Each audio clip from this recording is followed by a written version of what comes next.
हमने जो last topic किए जिसमें हमने सी मोस्ट प्रोबेबल निकाला, सी एवरेज निकाला और सी रूट मीन स्क्वायर मतलब सी स्क्वायर ऑफ वेलोसिटी जो हमने निकाला, तो उन तीनों की वैल्यू हमारे पास कुछ इस तरह से आई।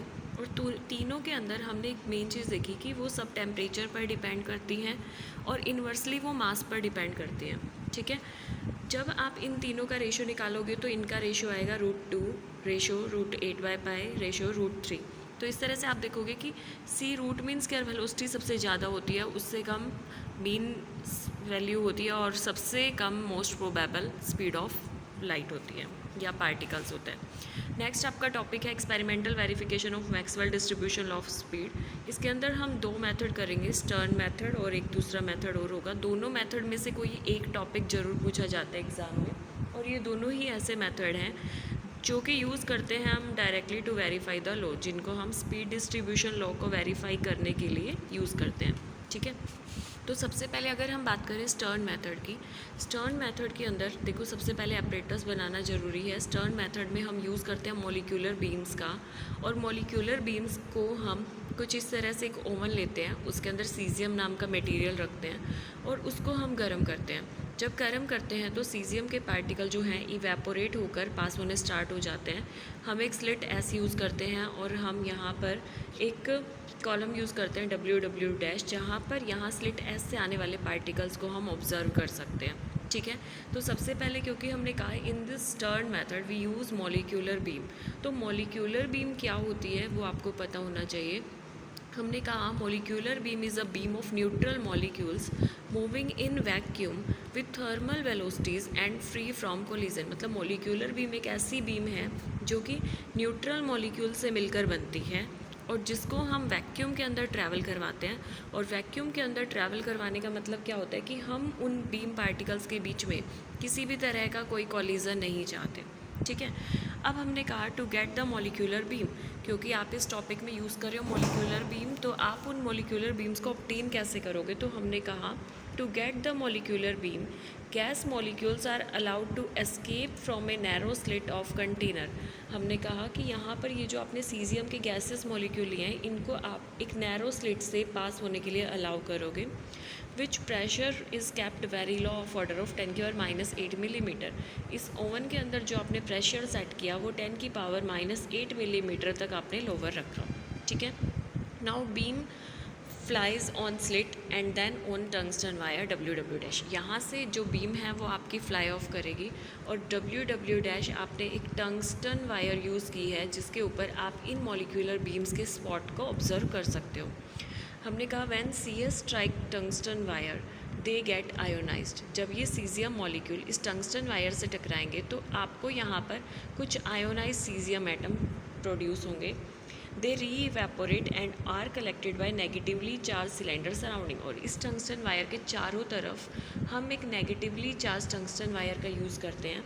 वो सीजियम पार्टिकल इससे टकराएंगे, आयोनाइज होंगे और इस सिलेंडर के चैम्बर की दीवारों पर हम उसको ऑब्टेन कर लेंगे।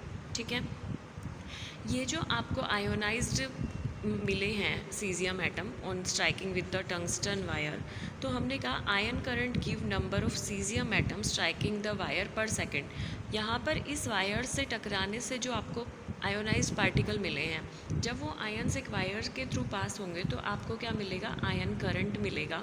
और उस आयन करंट के अमाउंट से आप ये बता सकते हो कि कितने सीजियम एटम स्ट्राइक कर रहे हैं वायर के साथ पर सेकेंड। ठीक है, अब हमने कहा all molecules have different speed, क्योंकि यहाँ से जितने भी मॉलिक्यूल्स आपके निकलेंगे सबकी एक अलग स्पीड होगी। ट्रेस डिफरेंट पैराबोला, क्योंकि इन सब निकलने वाले पार्टिकल्स की स्पीड अलग है तो वो अलग अलग टाइप के पैराबोला फॉलो करेंगे और उसके बाद इस टंगस्टन वायर पर अलग अलग पोजीशन पर वो स्ट्राइक होंगे। ठीक है, हमने कहा atom with highest speed strike the wire closer to A. Actual में हम ऐसा ऑब्जर्व करते हैं कि जो पार्टिकल यहाँ से सबसे ज़्यादा स्पीड से आए वो सबसे ज़्यादा पहले मतलब क्लोज टू पोजीशन ए, यहाँ पर है कोई पोजीशन ए और ये सबसे पहले पोजीशन ए पर मिलेंगे। जिनकी स्पीड उससे कम होगी वो मोर मतलब at a greater distance from a मिलेंगे। Measurement of ion current give as a function of vertical distance give speed distribution. हमारा टॉपिक क्या था कि हमें मैक्सवेल के स्पीड डिस्ट्रीब्यूशन लॉ को ऑब्जर्व करना था। तो अब हम कहेंगे यहाँ से हमें इनकी स्पीड पता है अलग अलग पार्टिकल की, और यहाँ से हमें इनका वर्टिकल डिस्टेंस पता है कि कौन सा पार्टिकल कितने डिस्टेंस पर मिलेगा। तो इन डिस्टेंसेस की कैलकुलेशन करके आप मेज़रमेंट ऑफ आयन करंट कर सकते हो as a function of vertical distance, और उसकी कॉरस्पॉन्डिंग आप क्या निकाल सकते हो, स्पीड डिस्ट्रीब्यूशन, क्योंकि स्पीड डिस्ट्रीब्यूशन जो था वो डी एन इक्वेशन पर डिपेंडेंट था according to Maxwell speed distribution law equation. ठीक है, इसके बाद नेक्स्ट जो आपका टॉपिक है वो है Zartman's and Ko's method to determine the molecular speed of gaseous molecule. मतलब वही सेम जो हमने पहले किया मेथड स्टर्न मेथड, उसी से एक दूसरा मेथड है जार्टमैन एंड कोज मेथड। ठीक है, इस मेथड में हम क्या करते हैं, सबसे पहले एक ओवन लेते हैं, ओवन को 800 डिग्री सेंटीग्रेड तक हम गर्म करेंगे एंड देन इसके अंदर हम बिस्मथ पार्टिकल को रखेंगे ताकि वो इवेपोरेट हो सके। ठीक है, सेकेंडली और यहाँ पर हमने स्लिट बनाई, स्लिट S1 और S2, ताकि एक बार में एक ही पार्टिकल इस स्लिट से पास हो। सेकेंडली हमने यहाँ पर एक चैम्बर लिया जिसके अंदर वैक्यूम पंप लगा दिया ताकि इसके अंदर वैक्यूम रहे, पार्टिकल एक दूसरे से स्ट्राइक ना हो। और एक ड्रम हमने यूज़ किया जिसको हम कॉन्स्टेंटली 100 रोटेशन पर सेकेंड की स्पीड से रोटेट करते हैं। ठीक है, फिर हमने इस ड्रम के अंदर एक ग्लास प्लेट P फिक्स की और उसी ग्लास प्लेट के ऊपर हमें यहाँ से इवेपोरेट होने वाले पार्टिकल्स जो हैं वो मिलते हैं। ठीक है, देन हमने कहा bismuth molecule beam crossing the slit S3 condense on the glass plate. ये मैं आपको बता चुकी हूँ कि यहाँ से जो बिस्मथ के मॉलिक्यूल इवेपोरेट होंगे वो इस ग्लास प्लेट के ऊपर कंडेंस हो जाएंगे। ठीक है, if drum is stationary then all molecule will strike the glass plate at O। अगर हम ये कह दें कि ये आपका ड्रम जो है वो स्टेशनरी है तो सबके सब मॉलिक्यूल ग्लास प्लेट में एक ही जगह पे चिपकेंगे। ठीक है, और उससे आप ये नहीं बता सकते कि कितने नंबर ऑफ पार्टिकल का स्पीड डिस्ट्रीब्यूशन क्या है। तो आपको रिक्वायरमेंट है अलग अलग स्पीड के पार्टिकल अलग अलग पोजीशन पर स्ट्राइक हो। इसके लिए ज़रूरी है कि आप ड्रम को एक बहुत हाई स्पीड से रोटेट करो। हमने कहा when drum is rotated in anti clockwise direction, आपने ड्रम को एंटी क्लॉकवाइज डायरेक्शन में रोटेट करवाया, then slow moving molecule reach plate in longer time. तो यहाँ से जो पार्टिकल जा रहे हैं स्लो मूविंग, मतलब जिन पार्टिकल्स की स्पीड सबसे कम होगी वो सबसे ज़्यादा टाइम में इस ड्रम की प्लेट पर स्ट्राइक होंगे एंड कंडेंस और glass plate at greater distance on O। मतलब हमने कहा slow moving molecule reach plate in longer time, जिन पार्टिकल्स की स्पीड कम होंगे वो बहुत ज़्यादा टाइम में इस ग्लास प्लेट तक पहुँचेंगे and condense on glass plate at greater distance from O से एक ज़्यादा डिस्टेंस पे वो पार्टिकल कंडेंस हो जाएंगे। उसके बाद नेक्स्ट पॉइंट है fast moving molecule reach earlier and condense closer two point O on glass plate. तो हमने अभी डिस्कस किया था कि जो पार्टिकल स्लोली मूव कर रहे होंगे वो बहुत ज़्यादा टाइम लेंगे इस पोजीशन O तक पहुंचने में, और अगर आपके पार्टिकल्स जो हैं वो फास्ट मूविंग हैं तो ऑब्वियस है कि वो बहुत जल्दी पहुंच जाएंगे इस पोजीशन O पर और हमें ग्लास प्लेट पर कंडेंस फॉर्म में मिल जाएंगे। ठीक है, इसके बाद हमने कहा hence velocities of bismuth molecule is obtained with respect to distances observed from point O, क्योंकि अब हम देख रहे हैं कि पोजीशन O के कॉरस्पॉन्डिंग कुछ पार्टिकल आपको बहुत पास मिल रहे हैं और कुछ पार्टिकल आपको बहुत दूर मिल रहे हैं। फिर से आपके पास कॉन्सेप्ट बन गया डिस्टेंसेस का।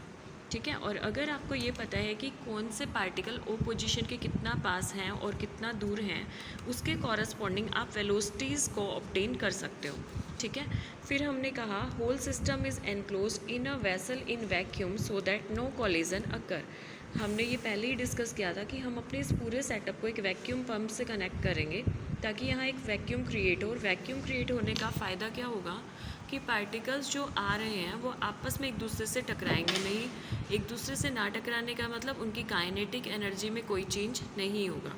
ठीक है, नेक्स्ट और लास्ट पॉइंट है relative density on glass plate is proportional to number of bismuth molecule striking the plate at point. मतलब यहाँ जो आपकी डेंसिटी मिलेगी आपको इस प्लेट पे वो इस बात पर डिपेंड करती है कि कितने नंबर ऑफ पार्टिकल आपकी इस ग्लास प्लेट से स्ट्राइक होते हैं and give relative number of molecules having speed distribution is found to agree the prediction of M B distribution law.